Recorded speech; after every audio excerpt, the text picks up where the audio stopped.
Well, there he lays.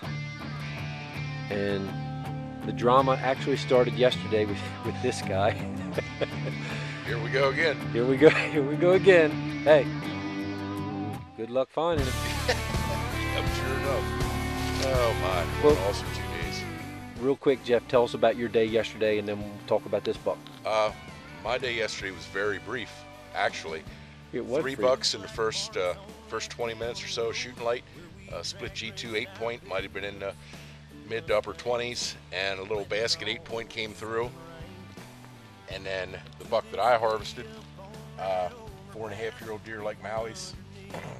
All three bucks followed the same tracks. Apparently a hot doe had come through before I got to stand, but 20 minutes into my day, my deer was down.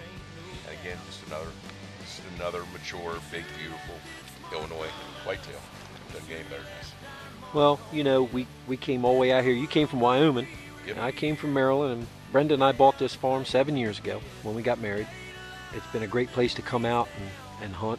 And this is not your first time hunting here with me. I mean, you came once 2 years ago. You were already hunting out here, and you ended up coming here and shooting a doe for me, big doe. Filled your doe tag, and now Rex is here with us. We'd love to get Rex a big buck. He's due. Yeah. You know, he's really For sure. due. And there's plenty more here. You know. Yep. So this morning, I had a doe and two fawns come down the creek.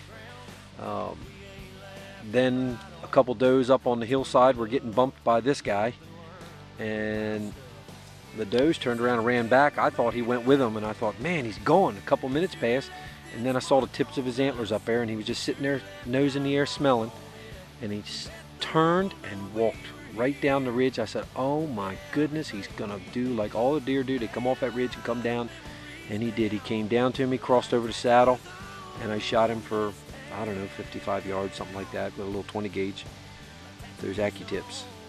And he ran about 80, 90 yards. But gosh, what a trip. What are we gonna do now? We got this afternoon and tomorrow. I don't fly home until Monday. You drive home Monday, so Yeah, I guess. I don't know what we're gonna do now. Go to the Mexican joint, I guess. You know, an odd part is, you know, all three bucks I saw yesterday were just wide open in rut. Yes. You know, coming in, heads down, necks stretched out, tongues hanging out. You know, following what was obviously the footprints of a hot doe. And this morning, this buck was almost in a natural feeding pattern. Just the difference a day can make, and I think not so much the date or the calendar as, or is there a doe and estrus in the area?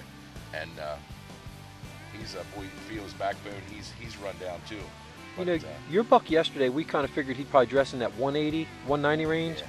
Now I know this deer's got a heck of a shoulder on him, and he's been running hard. behind. That's a nice, big, mature Illinois I whitetail. mean, he's right there in that weight. I think they're both probably. That is absolutely correct.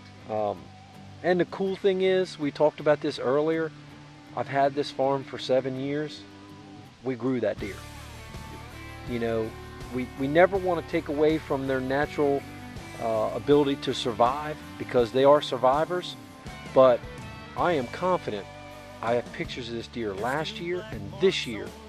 And if I go back in the archives, which I will do when I get home to Maryland, I'll bet you we got pictures of that deer since the day he had rack on his head, because he lives here. Yep. Well, you're providing food, water, and sanctuary. Three things you need to get a buck to maturity. It's just been a great time, and it's been a great time being out in the woods. And where else you want to be, you know? I don't know. I'd rather be here in 50 degrees than back in Wyoming in -10. I know that. Hey, look, that reminds me of the girl in the Hy-Vee. What'd she say to us? What y'all doing deer hunting out here? Where else would you want to be? Illinois shotgun season. Are you kidding me?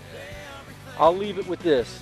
The cool thing about this farm and this area of Illinois, Jeff, is I know I've seen probably, in my time here on this farm, I've seen probably 5 to 7 bucks in the 175 to 185 range. And I've seen one buck that I knew, probably 300 yards from here, I know with all the knowledge I have on scoring deer, I know that deer was 200-inch typical 6x6. And where do they go? You know, where do they hide? You can't hide a deer like that. You just can't hide a deer like that. So That's the cool thing about here. You never know at any moment a 200-inch deer is going to walk up on you. At any given time. Zero to hero. That's right. Well, I enjoyed the trip, man. It's not over yet. We got some doe tags to fill. We're going to have some good cold beers and some good dinners tonight and the next night. Now we're going to work our rear ends off for a couple hours. Yeah, now we're going to sweat. They don't get to see that. So, all right, buddy. Thanks again. And there's my phone, just buzzing like crazy. It sure left its mark on us. We sure left our mark on it. We let the world know we were here with everything we did. We laid a lot of memories down like tattoos on this town.